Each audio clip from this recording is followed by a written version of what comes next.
नमस्कार, जनसत्ता के इस महा कवरेज में आपका स्वागत है। मैं हूं डॉक्टर दिग्विजय सिंह और मेरे साथ उसके पैनल है जो हम बात करेंगे 3 राज्यों के चुनाव नतीजों पर। त्रिपुरा, नागालैंड, मेघालय, इन 3 राज्यों में चुनाव के नतीजे अब आ गए हैं। कुछ औपचारिकताएं बची हैं, कुछ फाइनलाइज होना बचा है, मगर मोटे तौर पर जो तस्वीर है वो अब सामने आ चुकी है। इससे पहले मैं अपने गेस्ट से आपका परिचय कराऊं, एक फौरी निगाह चुनाव नतीजों पर डाल लेते हैं। वैसे वो आप अपनी स्क्रीन पर भी देख रहे हैं, मगर मैं बता दूं, त्रिपुरा की 60 में से 34 सीटों पर भारतीय जनता पार्टी आगे है। 10 सीटों का नुकसान है पिछले चुनाव के मुकाबले। लेफ्ट कांग्रेस का जो गठबंधन है यहाँ पर, वो 15 सीटों पर या तो आगे है या चुनाव जीत चुका है। 1 सीट के नुकसान पर टीएमपी यहाँ 11 सीटों पर आगे है और निर्दलीय और अन्य को का खाता नहीं खुल पाया है। नागालैंड में 60 में से 39 सीटों पर एनडीपीपी गठबंधन सत्ता में वापस आता हुआ दिख रहा है। 39 सीटों पर बढ़त बना चुका है या जीत चुका है। एनपीएफ 3 सीटों पर आगे चल रहा है, 23 सीटों का नुकसान है। कांग्रेस एक बार फिर यहाँ पर शून्य पर सिमटती हुई दिख रही है। निर्दलीय और अन्य 17 पर है। मेघालय के 59 में से 5 सीटों पर कांग्रेस आगे चल रही है। एनपीपी 25 सीटों पर आगे है। भारतीय जनता पार्टी 5 सीटों पर आगे है। टीएमसी को यहाँ पर 4 सीटें मिली हैं। निर्दलीय और अन्य के खाते में 20 सीटें गई हैं। मेरे साथ north east studies and policies and research centre के फाउंडर भी हैं। आप सभी का बहुत बहुत स्वागत है। सबसे पहले मैं संजय जी आपके पास ही आऊंगा। आप शिलोंग जा भी रहे हैं अभी कुछ देर में। क्या तस्वीर बनती हुई दिख रही है मेघालय की? यहाँ से आपको लग रहा है वापस एनपीपी जो है वापस बीजेपी के साथ आ रही है? पिछली बार ऐसा लग रहा था कि दोनों ऐसा तो डेफिनेटली लगता है कि एनपीपी अगर अपने आप बहुमत उनको मिल जाए वो तो अलग बात है।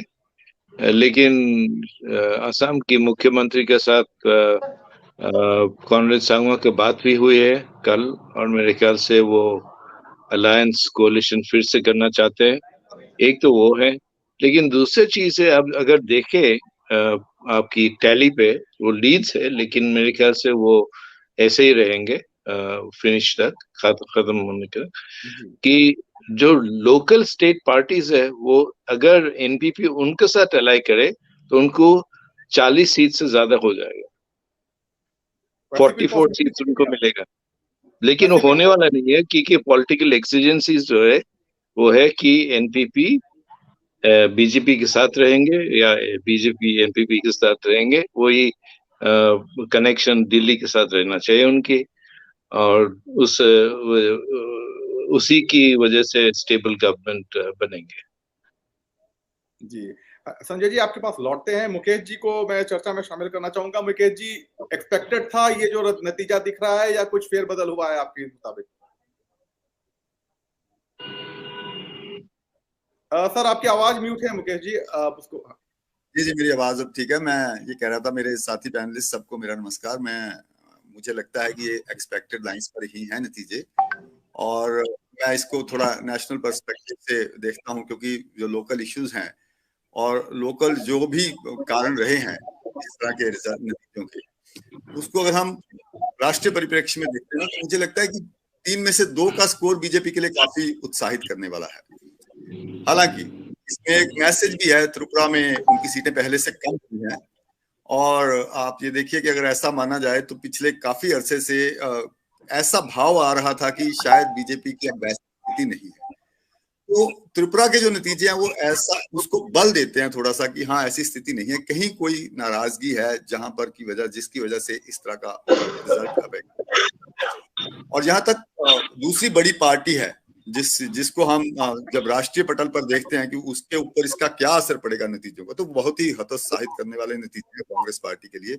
स्पेशली भारत जोड़ो यात्रा के बाद ये माना जा रहा था कि पता नहीं कितना बड़ा ग्राउंड लेवल पे काम हुआ है, लेकिन उस नजरिए से देखा जाए तो बहुत चिंता का विषय ये रिजल्ट होने वाले। हालांकि अभी जो आने वाले साल में इसके बाद के जो चुनाव हैं, जैसे पहले कर्नाटक है और उसके बाद फिर मध्य प्रदेश, छत्तीसगढ़, राजस्थान और बाकी 2 और स्टेट्स के जो हैं, उनसे हमें इसमें जो है ना वो दिखेगा कि क्या होने वाला है नेशनल लेवल पर। अभी तक जो सीन है, भारतीय जनता पार्टी जो है ना वो हर इलेक्शन को ऐसे लड़ती है जैसे वो लोकसभा का इलेक्शन लड़ रही है। इसमें तो उनका एक जीत इतनी बड़ी हो जाती है कि बाकी की जो छोटी छोटे उनको झटके हैं वो उसको कवर अप करते हुए निकल जाते हैं।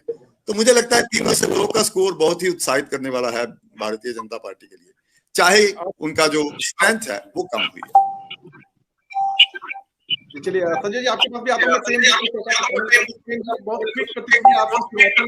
कांग्रेस का जो ये हाल है आशाजनक, और ऐसा लग रहा है कि राहुल गांधी ने किया नहीं। देखिए दिग्विजय जी, ये जो 3 स्टेट्स के इलेक्शन है इसमें कोई नया परिणाम नहीं आया है, परिणाम पहले जैसा आया है। लेकिन कुछ चीजें हुई थी जिस हिसाब से एक्सपेक्टेशन थी कि कुछ नए परिणाम हो सकते हैं, क्या वो हुए हैं या नहीं हुए हैं इसको परखने की बात है। अब जैसे पहली बार लेफ्ट और कांग्रेस का अलायंस हुआ, पहली बार बीजेपी ने सोचा एक स्टेट में अकेले लड़के देखते हैं, एक स्टेट में गठबंधन करके लड़के देखते हैं। तो तीनों नतीजे सामने। मेघालय में बीजेपी 2 से 3 सीट पर आ गई, थोड़ा सा फायदा हो गया। इवन गठबंधन ने बहुत अच्छा परफॉर्म किया क्षेत्रीय दल नागालैंड में देखा जाए तो, लेकिन बीजेपी का अपना परफॉर्मेंस 1-2 सीट का थोड़ा सा बेहतरी का रहा। और अगर इधर देखे त्रिपुरा में, तो त्रिपुरा में बीजेपी को डेंट लगा। जनता अगर वोट के ख्याल से देखें तो केवल लेफ्ट कांग्रेस और जो टीएमपी है, इन दोनों का वोट जोड़ते हैं लगभग 54% वोट हो जाता है। तो ये बीजेपी के खिलाफ वाले वोट हैं जो रणनीतिक तौर पर अभी बीजेपी को नुकसान करते हुए नहीं दिखे, सरकार बन रही है। लेकिन एक परसेप्शन जो है कि कांग्रेस का सब कुछ लूट गया, कांग्रेस का सब कुछ लूट गया, यहां पर थोड़ा ध्यान दीजिए कि कांग्रेस का क्या लूट गया। मेघालय में वो उसकी पार्टी पहले टूट गई थी, तो मेघालय में टीएमसी और कांग्रेस दोनों को जोड़ के देखें तो वोट परसेंटेज कोई बहुत घटा नहीं है।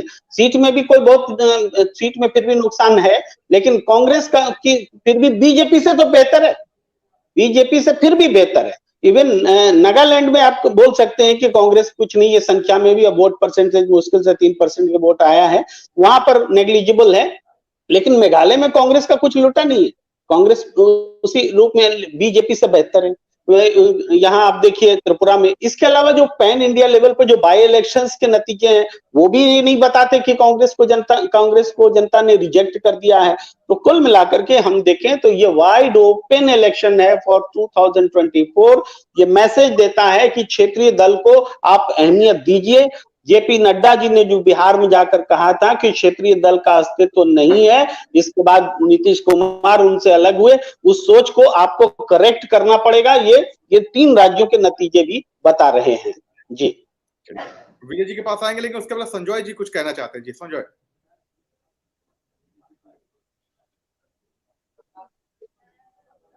अपना ऑडियो अनम्यूट कर लीजिए संजय जी। अच्छा सॉरी, मैं सोचा ये वहां से कंट्रोल होते हैं।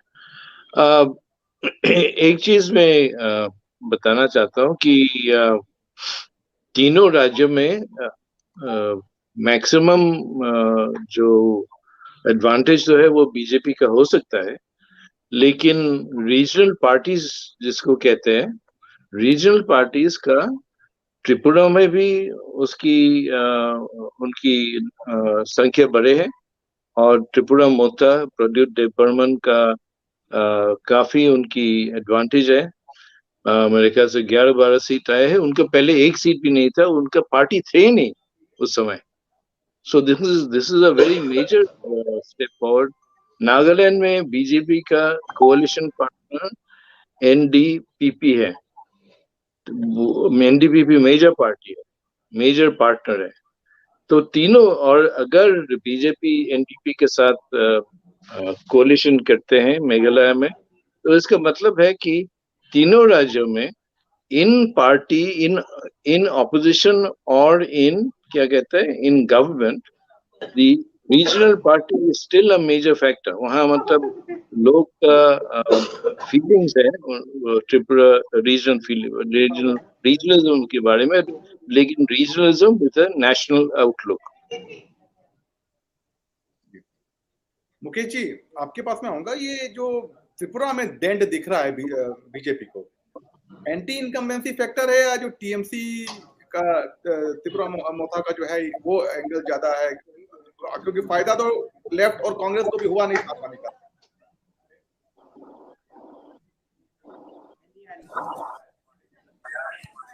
दिग्विजय जी, मेरा ये मानना है कि ये जो राजनीति है ये बड़ी कट थ्रोट गेम है। इसमें आप कंसोलेशन प्राइज के लिए नहीं लड़ते हैं।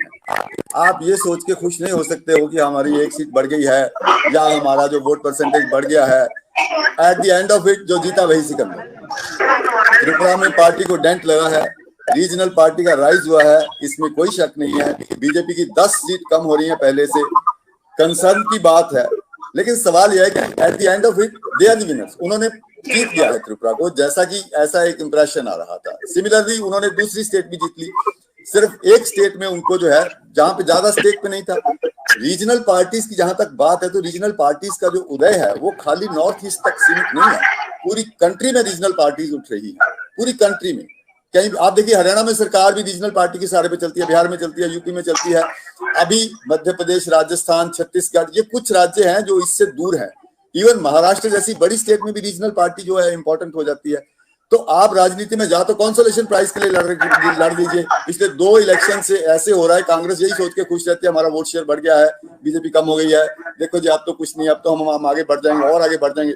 इससे आप कब तक अपने आप को तसल्ली देते रहेंगे? सवाल तो यह कि आपको जीत दर्ज करनी है कि आपने हिमाचल में जीत दर्ज की, सबने तारीफ की। मेरा ये मानना है कि बीजेपी को लेकर एक बात सच है कि बीजेपी कहीं ना कहीं डिक्लाइन की ओर जा रही है। दिख रहा है कि उनका पहले से शेयर कम होता चला जा रहा है। लेकिन उनकी मैं आपको एक एग्जांपल देकर बताता हूँ। 3 जगह पे इलेक्शन हुआ, गुजरात में हुआ, एमसीडी दिल्ली में हुआ, हिमाचल में हुआ। वो एमसीडी भी हार गया, हिमाचल भी हार गया, लेकिन गुजरात की जीत इतनी बड़ी थी कि उसने उन दोनों को ओवरशैडो कर दिया। जबकि ये बड़े भारी सेटबैक की बात थी दिल्ली में उनके लिए कि जो बीजेपी कांग्रेस की हुकूमत के बाद भी और आम आदमी पार्टी की हुकूमत के बाद भी एमसीडी को मेंटेन कर रही थी, उससे उसको छूट वो उसके हाथ से निकल गया। बहुत बड़ी बात थी। लेकिन अगर अकेले एमसीडी में होता, लेकिन उनके नेता और इन नेताओं में फर्क है। गुजरात में इलेक्शन होता है, राहुल गांधी जी की यात्रा उधर से स्किप करते हुए निकल जाती है, वहां नहीं जाते हैं क्योंकि उनको डर था कि यहाँ पे हम हार जाए। बीजेपी के लोग हारने से नहीं डरते हैं। क्या उनको इल्म नहीं होगा कि बीजेपी एमसीडी हार सकती है? हिमाचल में तो सबको पता था बीजेपी हार सकती है, एवरीबॉडी न्यू कि बीजेपी जो है हार सकती है वहां पर, क्योंकि स्टेट का एक रिकॉर्ड था, रोटेशनल गवर्नमेंट था। लेकिन वो इस बात से नहीं डरते कि बाद में लोग कहें जी लो जी इनकी वजह से हार गए। वो उस हर इलेक्शन को ऐसे लड़ते हैं जैसे लोकसभा का इलेक्शन लड़ रहे हैं। और नॉर्थ ईस्ट जैसी स्टेट में आप इतने लोगों को भेज देते हैं, आप इससे नहीं डरते हैं बाद में लोग कहेंगे लो जी यहाँ पर तो पार्टी का प्रेसिडेंट गया था और नड्डा जी अपनी स्टेट में हार गए, उनके अपने इलाके में सारी सीटें हार गए, लेकिन उसके बावजूद वो हतोत्साहित नहीं होते हैं। कांग्रेस इस बात से लेकर हतोत्साहित हो जाए कि हम अब बहुत पिछड़ गए हैं, क्या करेंगे। आपने अगर सांत्वना पुरस्कार पे जीना है तो जीते रहिए। आप इस बार 50 हैं, अगली बार 55 हो जाएंगे, 60 हो जाएंगे, 65 हो जाएंगे। सवाल तो यह है कि आपको लड़ना है, एक फॉर्मिडेबल एनिमी आपके सामने है, इतना फॉर्मिडेबल है कि आप उसको कहीं नहीं काउंटर कर पा रही हैं, छोटी छोटी जगह पे काउंटर पा रहे हैं। अब असली परीक्षा कर्नाटक में होने वाली है, छत्तीसगढ़ में होने वाली है, राजस्थान में होने वाली है, मध्य प्रदेश में होने वाली है। अगर आपका ट्रैक रिकॉर्ड अगर इसी तरह से डिक्लाइन पे रहा तो उसको आप कैसे करेंगे? आप गुजरात में देखिए, बड़ी स्टेट्स में आपकी क्या स्थिति हो रही है। तो मुझे लगता है कि कांग्रेस को थोड़ा सा इस पे सोचना होगा, बीजेपी को भी सोचना होगा, क्योंकि बीजेपी भी डिक्लाइन पर है, लेकिन उसके बावजूद वो पावर ग्रैब करने में सक्षम हो रही है। जी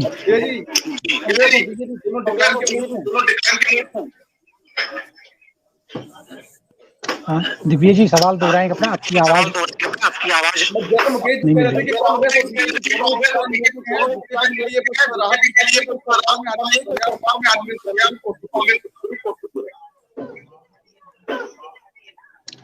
दिव्य जी अपना सवाल दोहराएंगे, आपकी आवाज नहीं मिल रही है।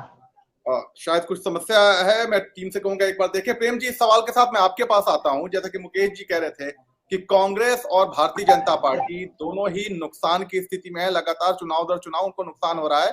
बीजेपी के लिए राहत की बात यह है कि वो सरकार में आने में कामयाब हो रही है, कांग्रेस अभी कोसों दूर है।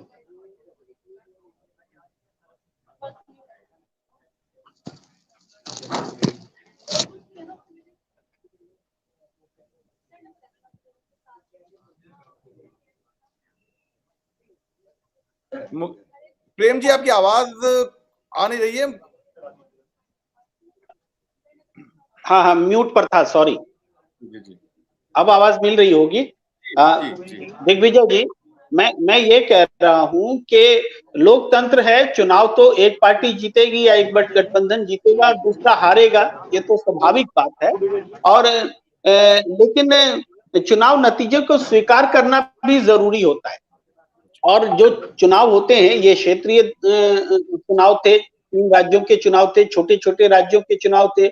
यहाँ बीजेपी ने भी अपने समीकरण जो है अलग किस्म से कुछ टेस्ट किए, ताकि 2024 में कैसा समीकरण बनाना है उसको देखा जाए। और कांग्रेस लेफ्ट ने भी एक प्रयोग किया, तो कांग्रेस को तो फायदा हुआ, कांग्रेस को फायदा हुआ, उसकी सीटें कुछ बढ़ गई, वोट भी बढ़ गए, लेकिन लेफ्ट को फायदा नहीं हुआ। ये भी एक विश्लेषण करने की बात है। तो आने वाले चुनाव में लेफ्ट भी अपनी रणनीति उस हिसाब से बनाएगा 2024 के लिए, और कांग्रेस भी अपनी रणनीति उस हिसाब से बनाएगी। तो ये इस चुनाव का टेक अवे है अलग अलग दलों के लिए। क्षेत्रीय दल निश्चित रूप से मजबूत हो रहे हैं, तो कमजोर कौन हो रहा है? राष्ट्रीय पार्टियां कमजोर हो रही हैं। इसका मतलब क्या है? इसका मतलब है कि देश की राष्ट्रीय पार्टियों के लिए सोचने का समय आ गया है कि क्षेत्रीय आकांक्षाएं जो है हमारे इस लोकतांत्रिक ढांचे में पूरी नहीं हो पा रही। तो ये इस चुनाव को लेकर के विश्लेषण करने की, चर्चा करने की यही जरूरत है। राजनीतिक दल अपने हिसाब से आगे की रणनीति बनाएंगे। जी संजय जी, आपके पास मैं आता हूँ। इस जो 3 राज्यों के इलेक्शंस हैं, और जैसा कि अभी प्रेम जी भी बात कर रहे थे कि क्षेत्रीय दल काफी यूनाइट हो रहे हैं, स्पेशली अगर त्रिपुरा की बात करें, और जहां कांग्रेस और लेफ्ट ने एक दूसरे के साथ तालमेल किया था, जबकि दोनों घोर विरोधी पार्टियां हैं। तो ये अब ये मान के चले कि अब वहां भी आइडियोलॉजी का मतलब सिर्फ ये है कि बीजेपी को रोकना है। मतलब बीजेपी वो जगह लेती जा रही है जो कभी कांग्रेस के पास हुआ करता था, जो सीट हुआ करती थी। सारी पार्टियां बीजेपी कांग्रेस को हराने के लिए एक होती, जैसे 89 में हमने देखा था। क्या अब वो स्थिति आ चुकी है, चाहे वो नॉर्थ ईस्ट हो, चाहे साउथ हो, या नॉर्थ इंडिया की हम बात करें? देखिए, बात ऐसे है कि जो जगह कांग्रेस छोड़ रहा है, जो जगह मतलब खाली हो रहा है कांग्रेस की स्थिति के लिए, वो सिर्फ बीजेपी कैप्चर करने नहीं जा रहे, वो दूसरी पार्टीज भी है। जैसे मैं नॉर्थ ईस्ट की बात करता हूँ, क्योंकि नॉर्थ ईस्ट में थोड़ा बेहतर जानता हूँ। जैसे मणिपुर में हुआ, लोग सोचते थे कि कांग्रेस नंबर 2 पार्टी आएंगे, लेकिन वो नंबर 3 या 4 हो गया, एनपीपी नंबर 2 हो गया। और उस समय कॉनरेड सांगमा ने ये मुझे बताया था कि ये स्पष्ट है कि कांग्रेस डिक्लाइन में है, और जो एरिया, जो पॉलिटिकल स्पेस है जो छोड़ रहा है, वो दूसरी पार्टी, सिर्फ एक ही पार्टी के लिए नहीं, दूसरी पार्टी उसके लिए लड़ाई करेंगे, as it were they will fight for that space. And in Meghalaya, the NPP and the other parties have been more successful than the national parties. Look at it. Don't dismiss the regional parties or the small parties, okay? Because the small parties have won between them 50 of the 60 seats of Meghalaya.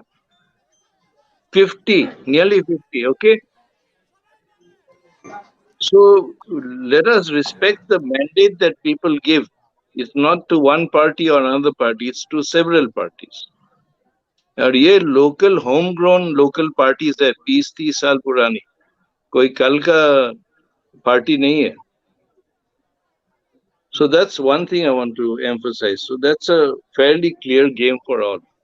The other thing is that Holi में अभी 2-3 दिन का वक्त है, लेकिन आप अपनी television screen पर देख रहे हैं कि बीजेपी कार्यकर्ताओं की होली शुरू हो चुकी है। जश्न का माहौल है, मौका भी है, खैर उनके लिए बनता है। मुकेश जी के पास आऊंगा। मुकेश जी, यही सवाल सत्ता में थे और उनको हटाने के लिए वीपी सिंह के सरकार को लेफ्ट ने भी और राइट से बीजेपी ने भी सपोर्ट दिया। अब वो सेंटर स्टेज राष्ट्रीय स्तर पर क्या भारतीय जनता पार्टी ले चुकी है? क्योंकि लेफ्ट और कांग्रेस का एक दूसरे से हाथ मिलाना एक बड़ा ही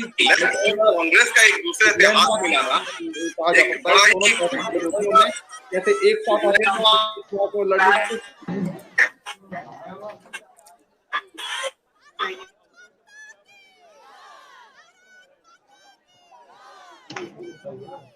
योगेश, अगर आप ऑडियो कंट्रोल कर सकते हैं तो देखें जरा। योगेश, अगर आप ऑडियो कंट्रोल कर सकते हैं तो देखें जरा। ऑडियो तो मेरा कंट्रोल है, लेकिन आपके विजुअल में कुछ प्रॉब्लम थी। अब आपको आवाज आ रही मेरी? हेलो हेलो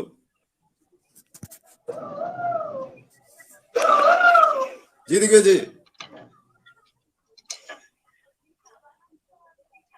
जी आवाज आ रही है? जी मुकेश जी बोलिए, आपकी आवाज आ रही है? जी जी जी जी जी मेरा पॉइंट ये है दिग्विजय जी, आपने ये कहा कि कांग्रेस और बाकी दल आपस में मिलेंगे कि नहीं मिलेंगे। प्रॉब्लम यह है कि कांग्रेस की अभी तक बाकी दलों में एक्सेप्टेबिलिटी नहीं बन पा रही है। आज भारतीय जनता पार्टी कंट्री में, देश में जिस पार्टी से सबसे ज्यादा डरी हुई है वो आम आदमी पार्टी है, कांग्रेस नहीं है। लेकिन आम आदमी पार्टी और कांग्रेस में भी 36 का आंकड़ा बन चुका है।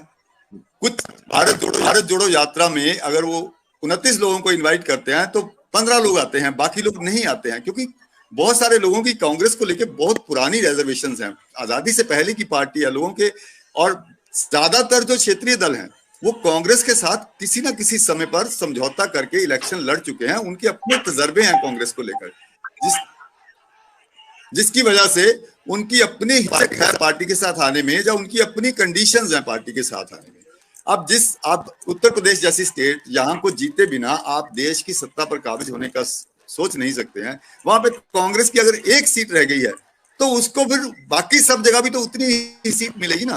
तो आपको आपका जो वो, आप एक राष्ट्रीय पार्टी होके अगर 92 सीटों की स्टेट में 5 या 6 सीटें आपको क्षेत्रीय पार्टी देगी तो आपकी राष्ट्रीय होने पे भी तो सवाल आ जाएगा ना।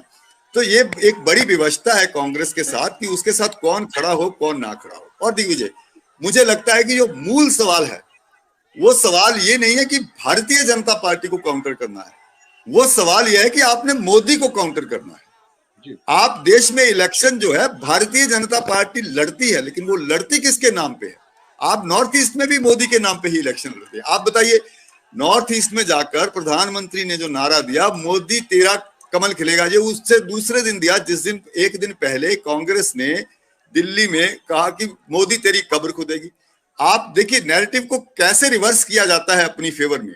और आपको पता ही है मिस्टर अपने जो प्राइम मिनिस्टर हैं, he is known for this, he always bounces back.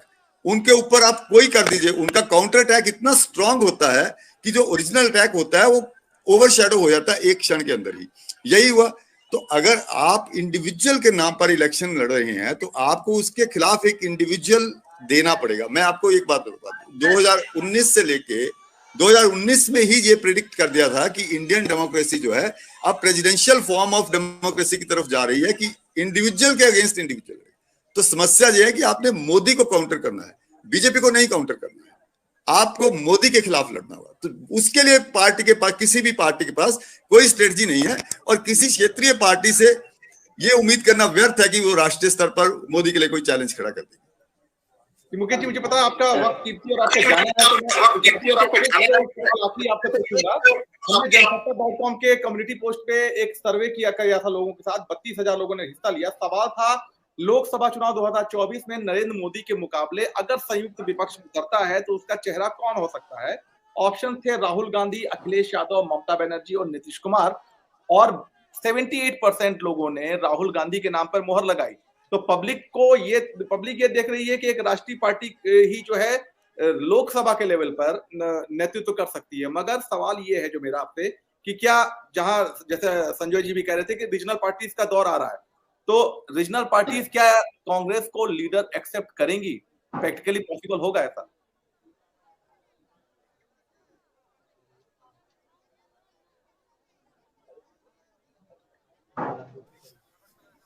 No. Nobody is disrespecting the regional parties. They have their strong mass base everywhere, and if they combine together, they can topple the government. It happened earlier also in this country in 89. So I mean, मेरा point सिर्फ ये है, आपका सर्वे गलत नहीं है कि मोदी के खिलाफ जब आप कौन सा चेहरा होगा उस पे जब वोटिंग करवाते हैं तो लोग राहुल गांधी के नाम पे मोहर लगाते हैं। और आपको मैं बताऊंगा कि बीजेपी भी कहीं ना कहीं इस बात को जानती है, इसलिए आप देखिए कि राहुल गांधी कुछ कह दे, सरकार के तमाम मंत्री जो है अपने प्रेस कॉन्फ्रेंस करके उसको काउंटर अटैक करना शुरू कर देते हैं। क्यों? क्योंकि उनके मन में भी कहीं ना कहीं ये डर है कि हमारे लिए कभी थ्रेट निकलेगी तो इसी से निकलेगी। अदरवाइज एक तरफ आप राहुल गांधी को खारिज करते हैं पप्पू कहकर, और दूसरी तरफ आप उनके मुंह से कुछ निकलने नहीं देते हो और उनके ऊपर अटैक कर देते हो। तो वो भी इस बात को जानते हैं कि अल्टीमेटली उनका जो ऑल्टरनेटिव कभी निकलेगा वो कांग्रेस में से ही निकलेगा। लेकिन सवाल यह है कि कांग्रेस अभी तक अपनी उस स्थिति में पहुंचने के लिए कितना टाइम और लेगी, ये बहुत चिंता का विषय है। कांग्रेस को पिछले 10 साल में मतलब इम्प्रूवमेंट का वो लेवल नहीं दिख रहा है, वो जो लेवल वो वहां पे दिखना चाहिए। I mean, आपकी नेशनल आज भी अगर हम देखेंगे तो भारतीय जनता पार्टी दूसरी बड़ी राष्ट्रीय पार्टी है, लेकिन अगर आप देखेंगे तो साउथ में उनका वैसा बेस नहीं है, तमिलनाडु में, केरल में, आंध्र में। लेकिन उसके बावजूद उन्होंने सेंटर पे कब्जा इसलिए कर लिया क्योंकि वो उनका हिंदी बेल्ट के ऊपर कब्जा है और उनका जो नैरेटिव है वो बिल्कुल साफ है। आप कांग्रेस अपना कोई विमर्श नहीं स्थापित कर पाई है, वो ना कभी हिंदू हो पाई, ना कभी मुसलमान हो पाई, ना कभी ईसाई हो पाई। तो इसलिए ये जो कंफ्यूजन की स्टेट है कांग्रेस में, कांग्रेस उसमें से नहीं निकलेगी। मुझे नहीं लगता कांग्रेस का कोई भला होने वाला।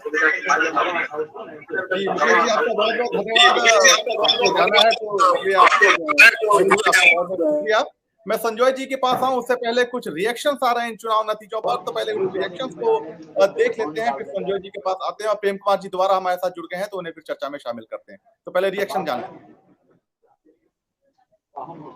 मंत्री जी, नरेंद्र मोदी जी, आदरणीय होम मिनिस्टर अमित भाई जी और हमारा आदरणीय national president JP Nadda ji, उसके बाद जितना सीनियर लीडर्स हैं हम लोग का, सभी जिस तरह हम लोग के ऊपर भरोसा किए हैं और काम किए हैं, और इतना सेंट्रल गवर्नमेंट का जो बेनिफिशियरी स्कीम और एक्टिस्ट पॉलिसी और इस तरह काम किए, और हमारा स्टेट गवर्नमेंट भी जनता के लिए जिस तरह काम किए हैं, ये सब मिलके जो वातावरण बना, और इसके कारण और ख़ास करके हमारा जो कार्यकर्ता और पृष्ठ प्रमुख से शुरू करके बूथ प्रेसिडेंट से शुरू करके सभी हमारा सभी नेता नेत्री, इनके कारण ही आज जीत हासिल हुआ।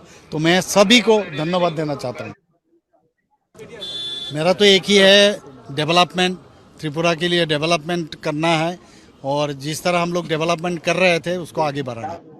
And of course, we are short a few numbers, so we will just wait for the final results to come out, and then we'll decide how to move forward. Sir, WhatsApp trends has been shows that your party will become the single largest party, just sort of the to get the absolute majority. So, what is your next move to form the government? It is also open its door for the UDP, BJP, or other parties. Let's just see. I have not even got a chance to even meet my people, so all the thinking will start after that. Sir, all options are open, sir. Yeah, we'll see when the time comes. Okay. मुख्यमंत्रियों के बयान आपने सुने। संजय जी, मैं आपके पास आऊंगा उसी सवाल के साथ जहां मुकेश जी को छोड़ा था।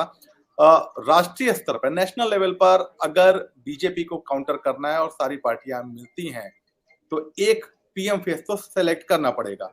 सवाल यह है कि क्या रीजनल पार्टीज कांग्रेस को वो फेस बनने देंगी, पहला। अगर नहीं तो रीजनल पार्टीज में से आपको चेहरा कौन दिखता है? रीजनल पार्टीज का कोई एक चेहरा नहीं है। एक समय तो एजीपी ये सब ग्रुप्स थे 80s में, लेकिन अभी तो वो समय तो चले गया। और मेरे ख्याल से रीजनल पार्टीज जो छोटे पार्टीज है नेशनल पार्लियामेंट की उसमें वो तो एटलीस्ट नॉर्थ ईस्ट के बारे में मैं ये बोलना कहूँगा कि वो सेंटर में जो आते हैं उन्हीं के साथ समझौता करेंगे, उनके साथ पार्टनरशिप्स करेंगे, क्योंकि उनकी सेफ्टी, सिक्योरिटी और इकोनॉमिक सर्वाइवल के लिए, वही पॉलिटिकल सर्वाइवल के लिए वो इम्पोर्टेंट है, महत्वपूर्ण। और मेरे ख्याल से 2024 की जब समय आएंगे उसी समय डिसाइड करेंगे। पर मेरे ख्याल से ज्यादा नॉर्थ ईस्ट की जो रीजनल पार्टीज, जैसे आपने देखा है नागालैंड में, मेघालय में प्री पोल अलायंस नहीं है, लेकिन पोस्ट पोल तो होगा। दूसरी जगह में शायद बीजेपी के साथ ही जाएंगे। मेरे ख्याल से they will back the winning horse, not number 2. Prem ji, आपको चर्चा में शामिल करते हैं वापस से। ये जो नतीजे हैं इसके बाद अब कर्नाटक के चुनाव होने हैं, मध्य प्रदेश, छत्तीसगढ़ और राजस्थान के चुनाव होने हैं। अगर जम्मू कश्मीर का हुआ तो वो भी एक होगा शामिल इसमें। इसके बाद फिर लोकसभा मेन, जिसके तरफ सब आगे बढ़ रहे हैं। पहला, ये जो क्षेत्रीय दल उभर के आ रहे हैं जिस तरह से, अगर मध्य प्रदेश और छत्तीसगढ़ को छोड़ दें, कांग्रेस के क्षेत्रीय दलों का डोमिनेशन है। तो एक तरफ आप जो बात कहते हैं कि क्षेत्रीय दलों को आप इग्नोर नहीं कर सकते, लेकिन क्षेत्रीय दल साथ में आएंगे तो एक तो कोई पीएम फेस बन के आएगा, एक तो कोई चेहरा आएगा सामने, वरना तो फिर वही स्थिति होगी जो एक बार हमने लेट 90s में देखा था कि हम पीएम बनेंगे, हम बनेंगे, और फिर कुछ महीने पे सरकार बदलने लगी। आपको लगता है वो पॉसिबल है अभी, और शायद बीजेपी को उसका कहीं बेनिफिट मिल रहा है कि उसके सामने कोई नहीं? दिग्विजय जी, दिक्कत क्या है कि हम लोगों ने एक परसेप्शन बना लिया है कि सरकार जो हो मजबूत हो तभी सरकार है। सरकार गठबंधन की सरकार, उसको खिचड़ी सरकार बोलकर अपमानित करते हैं। तो लेकिन कोई भी सरकार जनता के मत के आधार पर ही उसका अस्तित्व रहता है। अगर इस बेसिक बात को हम समझ लेंगे तो किसी भी सरकार का अपमान नहीं करेंगे कि वो ऐसी थी, वो वैसी थी। सरकार तभी है जब जनता का बहुमत है। अब पीएम का फेस होना चाहिए, ये एक किसने आवश्यकता पैदा कर दी? हमारे डेमोक्रेसी में ऐसी कौन सी आवश्यकता है? बहुत सारे स्टेट्स में आप तो रातों रात पूरी कैबिनेट बदल देते हैं, सीएम का फेस तो छोड़ दीजिए, कोई भी व्यक्ति सीएम बना देते हैं, वैसी भी स्थिति है। तो सीएम या पीएम का फेस आवश्यकता है चुनाव लड़ने की, ये तो परसेप्शन थोपा जा रहा है। ये जो बीजेपी को हराने के लिए चुनाव, ये तो कतई नहीं होना चाहिए। किसी पार्टी को हराने के लिए कोई गठबंधन करे।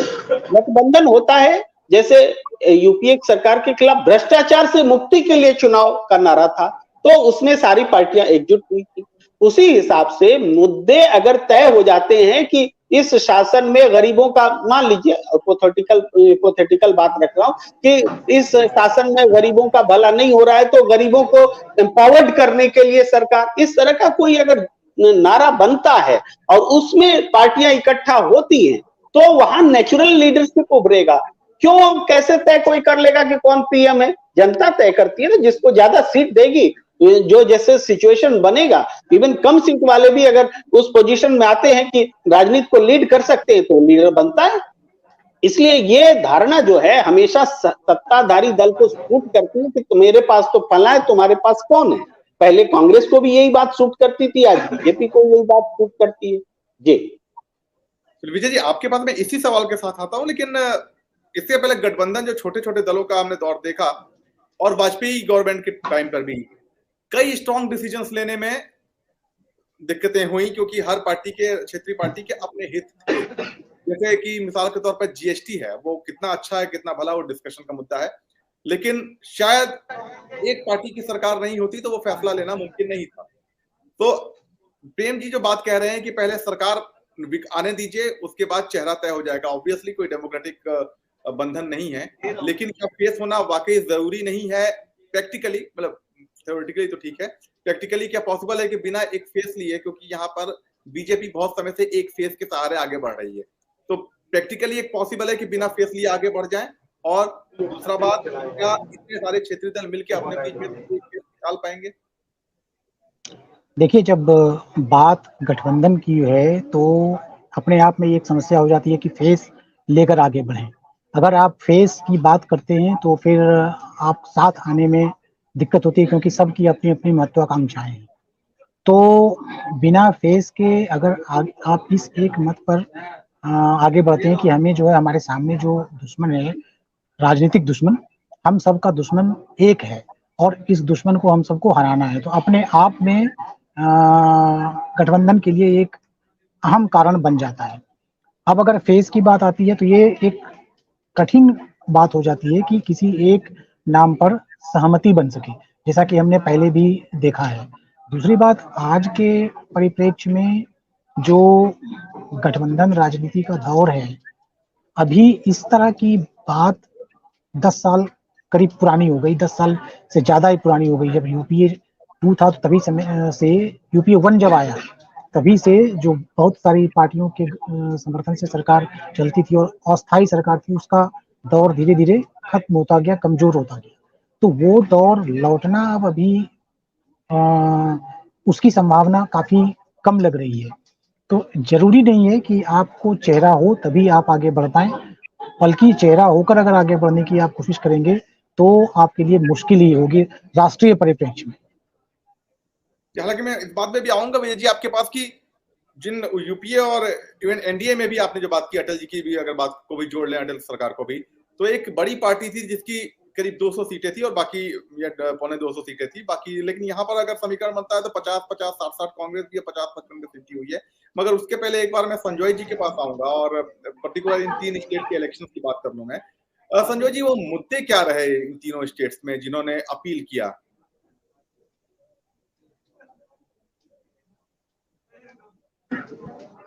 मैं आपका प्रश्न समझा नहीं। संजय जी, मैं ये कहा था कि तीनों स्टेट्स में क्या वो इशू क्या रहे जिन्होंने वोटर को अपील किया कि हाँ इस मुद्दे पर इसको वोट देना है? क्या मुद्दे क्या रहे जो वर्क कर पाए? देखिए, अलग अलग स्टेट में अलग अलग इश्यूज है। एक तो नागालैंड में तो एक ही इशू है, which is resolution of the Naga issue. एक तो वो है। करप्शन की बात हुई थी लेकिन वो तो टाल दिया किसी ने, वो उसके ऊपर तो फोकस ही नहीं किया फॉर ऑब्वियस रीजंस। मेघालय में भी करप्शन की बात हर एक पार्टी दूसरी की पार्टी के खिलाफ बोल रहे थे, बीजेपी सांगमा के खिलाफ बोल रहे थे।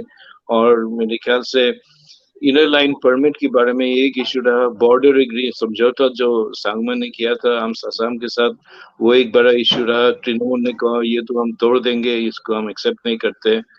लेकिन आपने देखा कि और करप्शन के बारे में कोई इंडिपेंडेंस कैंडिडेट्स भी खड़े थे लेकिन उसको तो मौका ही नहीं दिया, चांस ही नहीं मिलते। तो मेरे ख्याल से ऐसे 3-4 इश्यूज थे। गवर्नेंस की बात हुई थी त्रिपुरा में, लेकिन लोगों ने तो उनको बहुमत दे दिया बीजेपी को, because it's not that much of a big issue. लेकिन ट्राइबल एरियाज में ट्राइबल स्टेट और एक प्रो ट्राइबल सेंटिमेंट एक था, इसलिए त्रिपुरा मोथा में इतनी सीट जीते। और एक जवान लीडर एक निकले हैं ना, आए हैं प्रद्युत देव बर्मन। वो पहले कांग्रेस में थे बहुत साल और अभी तो उनकी खुद की पार्टी है, नया पार्टी है, 5 साल पुरानी है। तो these were the different issues. अभी देखते हैं अभी आपकी एनडीपीपी और बीजेपी जो कोalition होगा नागालैंड में, वो कितना सफल होते हैं ये नागालैंड एग्रीमेंट को डेवलप करने में और इम्प्लीमेंट करने में। क्योंकि एक नई किताब आई है नागालैंड के बारे में, उसका टाइटल है waiting for a Christmas gift. एक तोहफा के लिए लोग वेट कर रहे, इंतजार कर रहे हैं कि कुछ होगा, लेकिन इतने साल हम वो लोग वेट कर रहे हैं कि अभी तक कुछ स्पेसिफिक नहीं हुआ। बात चल रहा है और कभी एड हॉक डिसीजंस होते हैं, जैसे चुनाव से पहले आपका ईस्टर्न नागालैंड में एक बॉयकॉट का कॉल आया था, 20 सीट शायद उसमें चुनाव नहीं होना, लेकिन एक समझौता किया और उनने भाग लिया तो इलेक्शन हुई है वहाँ। और मेरे ख्याल से बीजेपी को काफी वहाँ सीट्स मिले हैं। लेकिन अल्टीमेटली ये लॉन्ग टर्म सोल्यूशन क्या होगा नागालैंड इश्यू की, वो अभी तक साफ नहीं है। और मेघालय में तो गवर्नेंस और करप्शन, ये दोनों चीज के बारे में बात। लेकिन एक चीज मैं आपको बताऊं, ये तीनों राज्यों में ह्यूमन डेवलपमेंट इंडिसेस जो है हेल्थ और एजुकेशन का बहुत ही खराब है, बहुत ही खराब है। आपकी त्रिपुरा और मेघालय में worst infant mortality rates, Meghalaya में among the worst maternal mortality rate. शिक्षा के बारे में बोलिएगा मत, अपार्ट फ्रॉम शिलोंग बाकी रूरल एरियाज में बहुत ही खराब स्थिति है। लेकिन ये इश्यूज तो कोई रेज ही नहीं करते, डिस्कस ही नहीं होता है। मेन इश्यूज तो यही है। सो development along with this has given them the majority in Tripura, definitely infrastructure, or aspirations in Nagaland, and hope for a better structured approach in Meghalaya. क्योंकि मैं ये पॉइंट फिर से कहना चाहता हूँ, अगर आप सिर्फ रीजनल और स्टेट पार्टीज ले, इस मेघालय में they have won 42 to 45 seats, or they are leading in 45 seats, which means BJP has got 3, Congress had got 4, somebody else has got 2. So who has got the majority? Majority किसकी है? आप सोचिए इसके बारे में। संजय जी, इसे जुड़ा एक छोटा सा सवाल फिर मैं प्रेम जी और विजय जी के पास आऊंगा। आपने इश्यूज की बात की, हम यहाँ पे दिल्ली में बैठे हैं, हमें पहले ये बताया जाता है कि वायलेंस और सेपरेटिज्म का जो दौर नॉर्थ ईस्ट में चलता था वो अब खत्म हो चुका है, वो पास्ट बन चुका है। ग्राउंड रियलिटी क्या कहती है?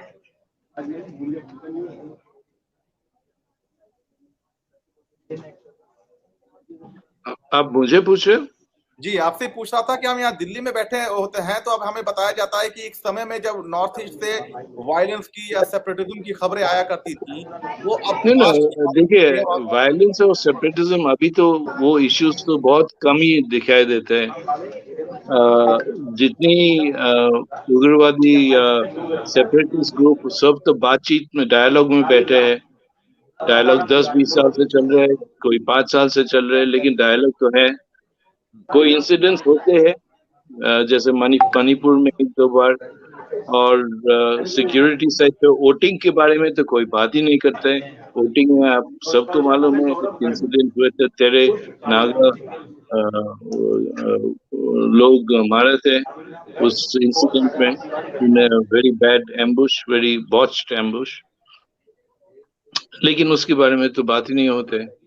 सो सेपरेटिज्म की तो दूर की बात, अभी तो बहुत लोग, जवान लोग जो है इस तरफ आते हैं, यहाँ काम करते हैं, आपकी नौकरी करते हैं, लेकिन ऑल्सो स्टडीज, फर्दर स्टडीज के लिए आते हैं, यहाँ सेटल भी होते हैं, यहाँ मतलब रेस्ट ऑफ इंडिया। तो the north east is engaged with the rest of India. Embrace शायद नहीं कर रहे, बट एंगेज डेफिनेटली। सो वो सोशल चेंज जो है, मंथन जो हो रहा है, उसकी वजह से there is a political change in political process which is different now. So we have to keep this in mind in the larger context and in the specific context of the elections, because अगर आप कोहिमा में जाए तो वहाँ देखेंगे बहुत नए cafes, restaurants, shops, businesses, ये सब है जो 10 साल पहले नहीं था। सो जवान लोग वापस आ रहे, they opening new opportunities and creating new opportunities for themselves. मेरे ख्याल से ये बहुत इंपॉर्टेंट है। अब सब जगह में जाएंगे, नागालैंड, मिजोरम, मेघालय, सब जगह में, टाउन्स में तो ये होता है, और रूरल एरियाज में बहुत कम। So this is the other picture. It's not separatism, it's not violence, it is a new culture of change that is coming, and that's because there is much more peace than there was 10 years ago. जी, मैं आपके पास आऊंगा। मोदी का चेहरा, चाहे वो MCD का चुनाव हो, चाहे वो नॉर्थ ईस्ट के इलेक्शन हो, चाहे वो किसी भी हिस्से का कोई चुनाव हो, मोदी को चेहरा बनाकर भारतीय जनता पार्टी उतरती है, और मुकेश जी कह भी रहते हैं कि हर चुनाव में लोकसभा चुनाव लड़ती है। और सवाल यह है कि हर ब्रांड का, हर प्रोडक्ट की एक एक्सपायरी डेट होती है। ब्रांड मोदी, आपको लगता है अब वक्त आ गया है कि ब्रांड मोदी का भी एक विकल्प बीजेपी को खोजना होगा? हर जगह वो ब्रांड काम नहीं करेगा। ये मैं इसलिए कह रहा हूँ कि हमने एक सर्वे जनसत्ता पर किया था अपने कम्युनिटी सेक्शन में, और करीब 42,000 लोगों ने उसमें हिस्सा लिया, और ये हमने सवाल पूछा था कि अगर मोदी नहीं तो बीजेपी का लीडर कौन? 81% ने यूपी के मुख्यमंत्री योगी आदित्यनाथ को उम्मीदवार अपना पसंद बताया। गृह मंत्री अमित शाह, जो मोदी शाह की जोड़ी में कहते हैं, उनके फेवर में सिर्फ 12% लोगों ने वोट किया, और बाकी के 9% वोट बटे देवेंद्र फडणवीस और हेमंता शर्मा के बीच में। तो मेजॉरिटी कहीं ना कहीं विकल्प खोज चुकी है, और क्या बीजेपी के लिए वक्त आ गया है कि एक मोदी का प्लान बी भी तैयार करे? दिग्विजय जी, अगर मैं ये कहूं कि ऐसे सर्वे से हम और आप नेतृत्व को थोपते हैं जनता पर, ये विकल्प हैं 1-2, इसमें से बताइए कि कौन? तो ये जनता क्या करेगी? आप याद कीजिए, यूपीए सरकार जब थी, मनमोहन सिंह जी के खिलाफ में पूरा वेव था, भ्रष्टाचार का आंदोलन था। इसके बावजूद पर्सनल जो पसंदीदा नेता में जब भी सर्वे हुआ उस दौरान आप उठा के देख लीजिए, मनमोहन सिंह जी के ही पक्ष में ज्यादा लोग रहते हैं। क्योंकि होता क्या है कि सर्वे में चॉइस हम लोग रखते थे, जनता के पास उन्हीं चॉइस में से वो सिलेक्ट करते हैं। तो दरअसल जनता जब चॉइस देती है ना तो वो डिफरेंट। भाई बीजेपी ने कभी नरेंद्र मोदी को चॉइस रखा था क्या? तो नरेंद्र मोदी कभी नहीं चॉइस में आते थे। जब भी पॉपुलर लोगों की लिस्ट होती कौन प्रधानमंत्री बनेगा, आडवाणी जी ही आते थे। लेकिन बाद में एक समय आया, Advani ji PM in waiting रह गए और नरेंद्र मोदी जी चॉइस ही नहीं बने। आज देश के सबसे बड़े चॉइस है। तो इस तरह के सर्वे से हम कंक्लूसिव नहीं हो सकते, ये मैं कहना चाहता हूं। और दूसरी बात है, ये प्रश्न कि नरेंद्र मोदी जी के बाद कौन, ये बीजेपी के लिए चिंता का विषय हो सकता है कि हमारा सेकंड लाइन है कि नहीं है और कौन है। और वाकई अगर नरेंद्र मोदी जी पर इतनी ज्यादा डिपेंडेंसी है तो उनके नहीं रहने की स्थिति में विकल्प नहीं होगा तो नुकसान भी बीजेपी को ही उठाना पड़ेगा। तो ये उनके लिए निश्चित रूप से चिंता का विषय है, देश की जनता के लिए चिंता का विषय नहीं है। तो जनता तो विकल्प देती आई है, एक से बढ़कर एक विकल्प देती है और आगे भी देती रहेगी। जी विजय जी, जैसा कि संजय जी भी कह रहे थे और नतीजों में भी दिख रहा है कि मेघालय की बात की रीजनल पार्टीज ने, मेघालय, नागालैंड, इवन त्रिपुरा को भी अगर शामिल कर लें, मिला के कुल मिला के 178 में से एक मेजॉरिटी सीटें मेघालय और इन 3 राज्यों में रीजनल पार्टीज के पास गई हैं। बाकी भी जगहों पर समावेशी स्थिति ऐसी होती है। तो ये मान के चलें कि इसका असर सेम लोकसभा में दिखेगा या फिर लोकसभा में वोटिंग अलग माइंडसेट के साथ होती है, प्रधानमंत्री चुनने के लिए होती है, तो वहां शायद राष्ट्रीय पार्टियों को कुछ प्रमुखता देगा वोटर जो है। फिर मैं नॉर्थ ईस्ट के कॉन्टेक्स्ट में बात कर रहा हूँ। नहीं, देखिए, ये नहीं कर सकते कि जो ट्रेंड अभी दिखा वही ट्रेंड लोकसभा चुनाव में भी दिखे। और इसका उदाहरण आपको देश की राजधानी दिल्ली में भी आप देख सकते हैं। दिल्ली में आम आदमी पार्टी 67 विधायकों के साथ है, लेकिन सांसद सारे बीजेपी के हैं। तो जो अभी जैसा संजय जी ने बताया कि अलग अलग राज्यों में, त्रिपुरा, मेघालय और नागालैंड में अलग अलग इश्यूज थे। अब जैसे ट्राइबल का इश्यूज है, तो टिपरा मोहता की जो टिपरा मोहता पार्टी है, तो उसको जो अभी वोट मिला वो ट्राइबल इश्यूज को एड्रेस करने के नाम पर वोट मिला है। अभी 25 साल तक वामपंथियों ने ट्राइबल्स के लिए काम किया, लेकिन उसके बावजूद कई सारे इलाके ऐसे रह गए ट्राइबल बेस्ड, ट्राइबल मेजोरिटी वाले, जहां पर की सरकार आज भी नहीं पहुंच पाई है।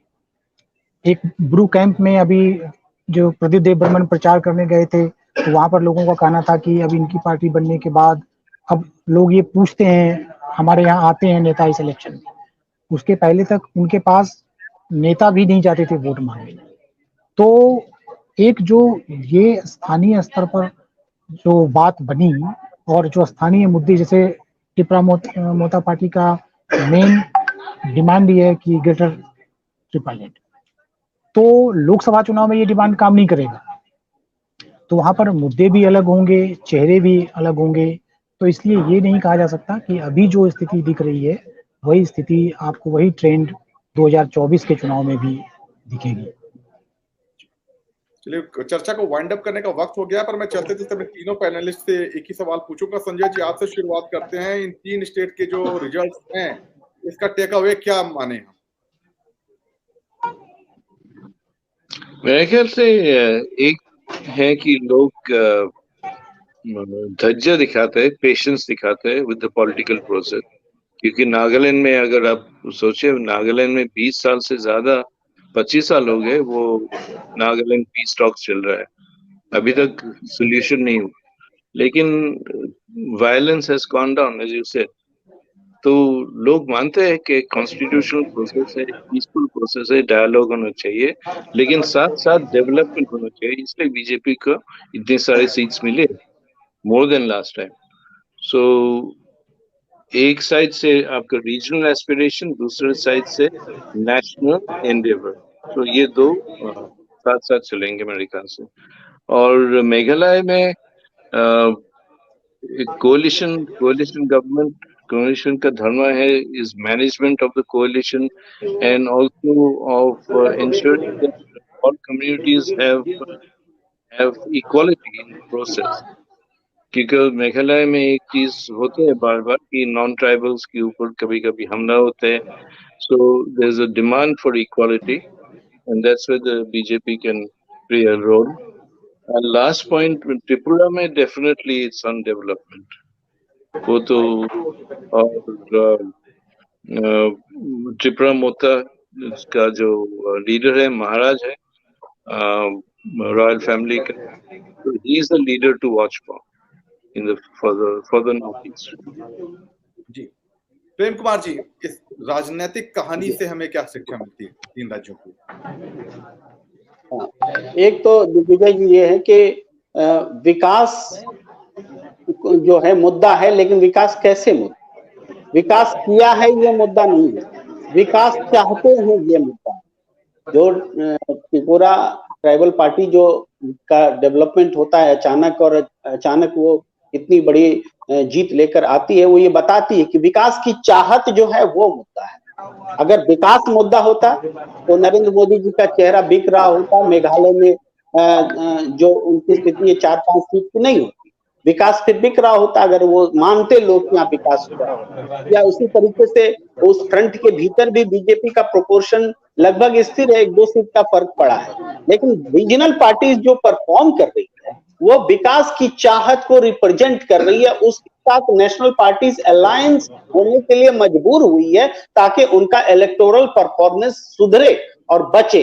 तो ये जो दबाव है जनता का कि विकास की चाहत है, हमें विकास करो, ये चाहत राष्ट्रीय पार्टियों को समझनी होगी, चाहे वो बीजेपी हो, चाहे वो कांग्रेस हो, चाहे वो वामफ्रंट हो। सारे नेशनल पार्टीज को ये क्षेत्रीय दलों के विकास की जो चाहत है, जो बेचैनी है, उसको समझनी पड़ेगी। जी विजय जी, आपके हिसाब से इस नतीजों के क्या मायने निकलते हैं?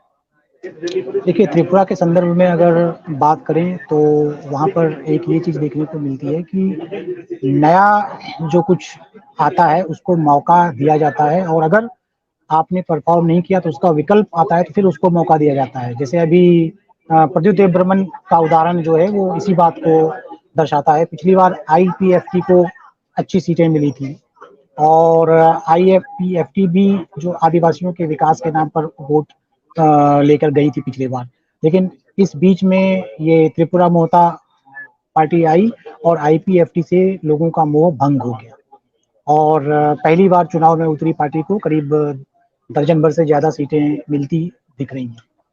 बीजेपी पहली बार, पिछली बार लोगों ने बीजेपी पर उम्मीद जताया था और वो उम्मीद अभी उस पर कायम दिख रहा है। 1-2 सीटों का अंतर दिख रहा है जो अभी तक के ट्रेंड और नतीजे हैं उसके हिसाब से। तो इसका एक कारण ये है कि कोई विकल्प नहीं है, आदिवासियों को विकल्प मिल गया त्रिपुरा मेहता के रूप में, तो उन्होंने जो है उनको मौका दिया। बीजेपी के सामने कोई विकल्प नहीं मिला मतदाताओं को।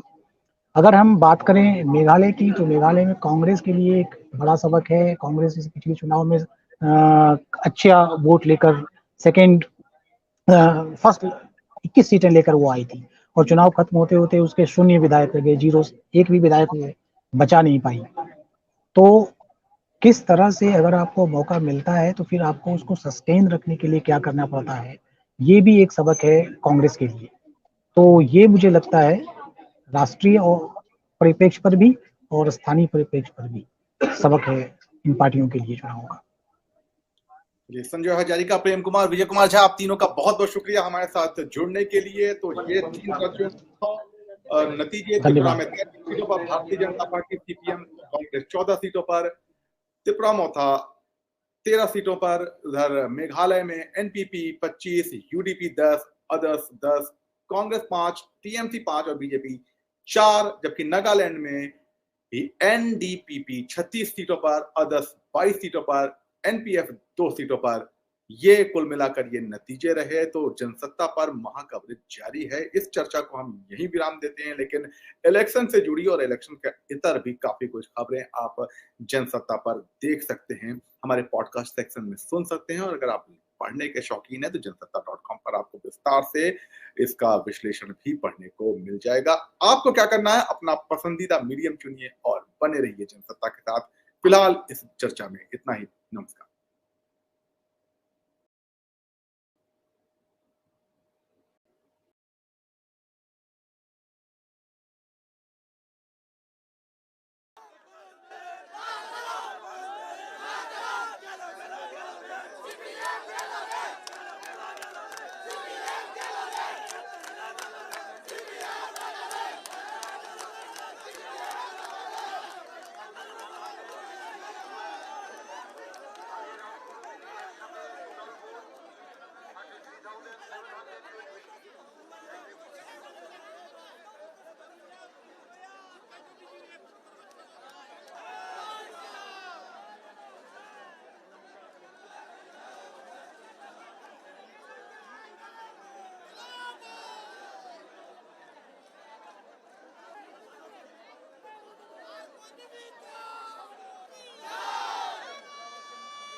Serial number 3, order of drawing, RBI,